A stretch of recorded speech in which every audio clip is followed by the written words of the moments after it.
we are doing a support video for J Hood Creative.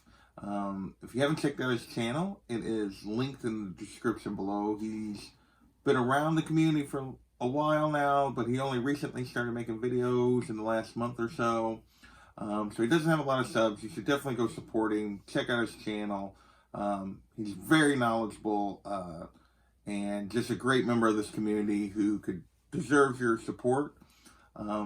And he decided right off the bat in just his second video that he was going to do a contest. So this is my support video for that contest.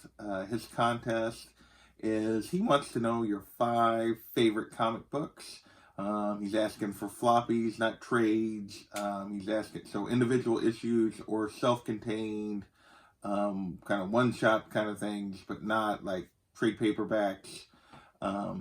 So that's what he's asking for. So I'm going to go through my 5 favorite comics. And they're not necessarily my 5 favorite because of how quality or how good the individual story is. There's probably, if I had 5 issues, I could probably find some other issues that individually mean more.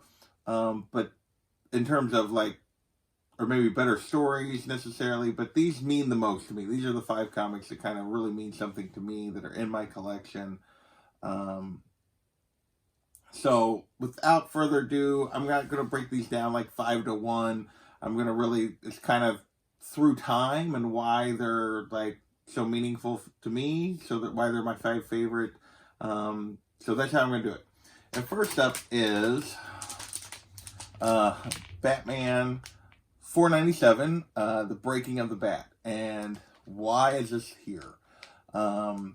Really, it's there because when I was a kid, this book is from 1993, so I was 15, and this whole lead up was just,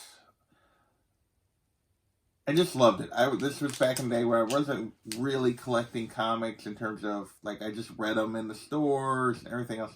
This is the first thing where I remember trying to find all the issues, trying to make sure I didn't miss any of the story, trying to make sure that, like, I knew everything that was going on.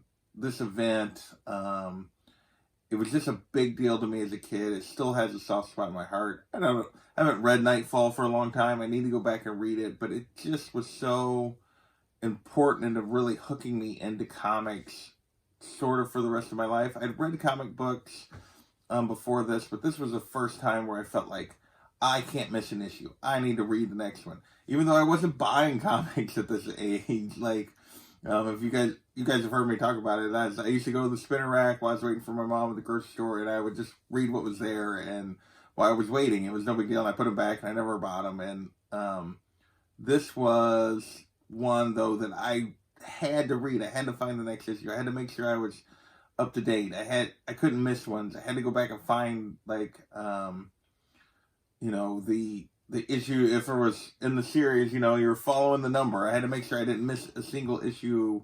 So this is the first book on my 5 favorite comics list, just because as a kid it meant so much to me, and as a young Batman fan, and just getting into comics and figuring out what I liked, this was super important and to me.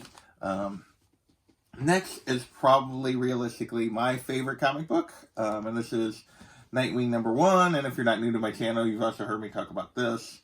So like I said, as a kid, I never really bought comics. I would read them and put them back, and it was no big deal.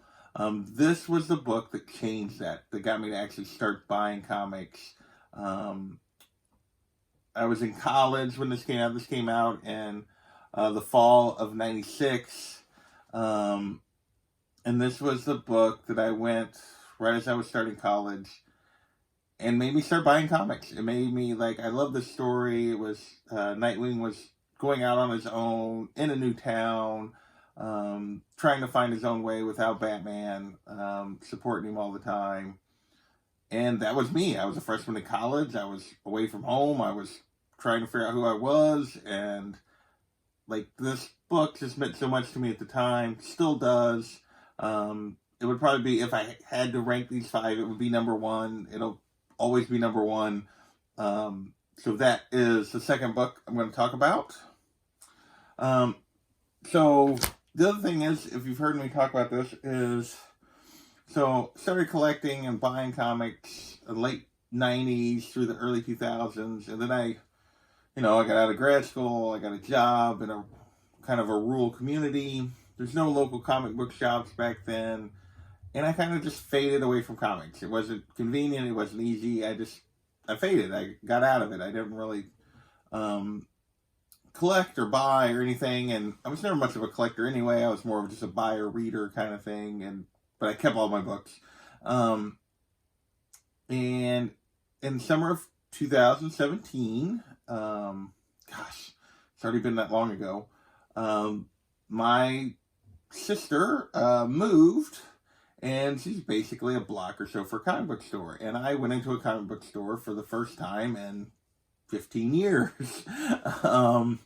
And I had heard some stuff. I was following, I still kind of followed what was going on in comics, and occasionally I read some stuff digitally, but I just, I hadn't really got into it. And I'd heard really good things about All New Wolverine. So I decided to give this storyline a shot, along with a couple other things. And I'd never been a huge Wolverine fan. I'd never been a huge, didn't really know much about X-23 at that point as a character. And this book just hooked me back into comics. It got me, I was going to the comic shop, I was hunting for comic shops around here, so I could read this story, so I could get all the issues that I'd missed and read this story, and because I really, really enjoyed it. I loved it. And so this was this makes my top 5, because this is the book that got me back, that hooked me back into being a comic reader and a comic collector on a regular basis. So this is the third book on my list, because it helped pull me back in, and everything that's happened in the last couple of years since then, this is the book that started it. So that is the third book on my top 5 list. The next book is a book you guys have seen on my channel on multiple occasions, and this is Detective Comics 359, the first appearance of Batgirl. And this book makes my list, my 5, because it represents a change for me as a collector. And well, it's not so in fall of 17, I started reading comics again. I started buying comics again. I started hunting for a comic shop. I found a comic shop near me that had just opened within an hour, which is a lot closer than anything had been before. But it really took me another 8 to 10 months to decide I was going to be a collector. And I was back into that mode of being a reader, buying new books. Obviously I kept them, but it was a while before I started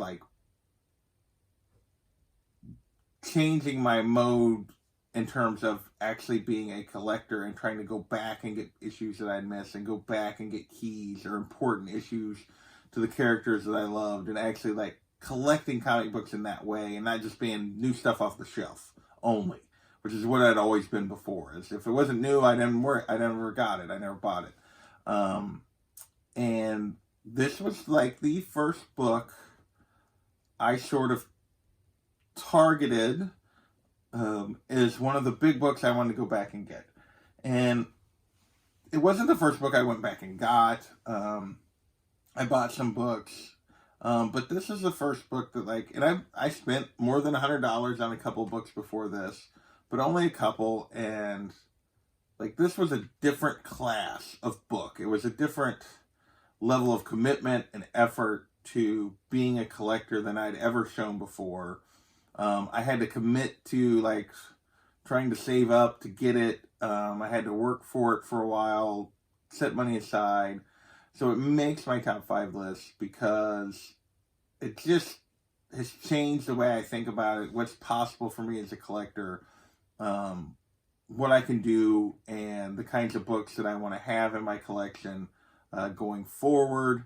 So that is why it makes the list. Not just because it's the first appearance of Barbara Gordon as Batgirl, which is important to me, but because also of what it represents to me in terms of how I am as a collector and how I'm going to be as a collector going forward and how it changed that.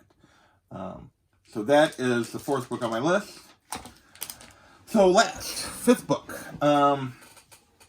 This is a bit of a cheat. It was impossible for me to pick a single book. You'll see some books behind me.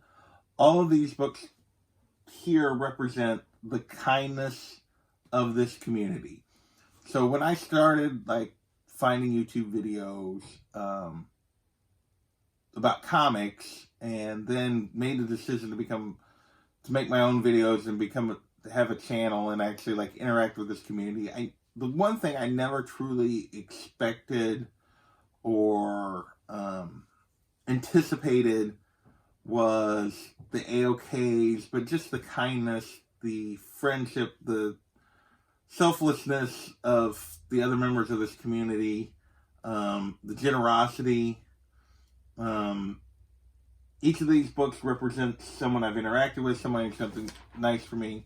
But the book I picked is the biggest book, but all of them, it's a 5-way tie for fifth, at least in my mind, in terms of my favorite comics. This is, of course, Batman 181, that was gifted to me by Comic Books NYC. If you go back and watch that video, I was flabbergasted that he did this for me. But, this book and these books, this one was gifted, this signed by Marv Wolfman, George Perez. Teen Titans #1 was sent to me by Bear Island. This new Teen Titans #2 was sent to me by Big Will. Mr. Miracle through a contest, but nevertheless still sent me this Batman. I can't even remember the number, 155, the first Silver Age Penguin. There's a first Silver Age Scarecrow in my box that came with it. And then there's the Uncanny X-Men that I got signed by Chris Claremont that came from Unruly, because the copy I'd ordered on eBay was water damaged and I had to send it back. And he's like, I got a copy, I'll just send it to you. And all of these books just represented something I never expected when I got back into this. And they mean so much to me. They could easily bump all the other books I listed off the list. I could have just done these. But I felt like instead I gave them one spot. I know it's kind of cheating, J-Hood, but I gave them one spot because I didn't want to just do these. I wanted to tell the rest of the story a little bit of me as a collector. But yeah, thank you to everyone. Thank you to Comic Books NYC. Thank you to Bear Island. Thank you to Big Will. Thank you to Unruly. Thank you to Mr. Miracle. But yeah, it just represents this community. That's why these books are my favorites. They will never leave my collection because they represent the kindness, the friendship that I've received from everyone in this community that I never expected. So that's my top 5. As I said before, this was for J-Hood Creative's contest. The video and his channel are both linked in the description below of where you can enter. All he's asking for is your top 5 comics. With that, I'm going to get out of here. I want to thank you guys for watching, and we will catch you next time.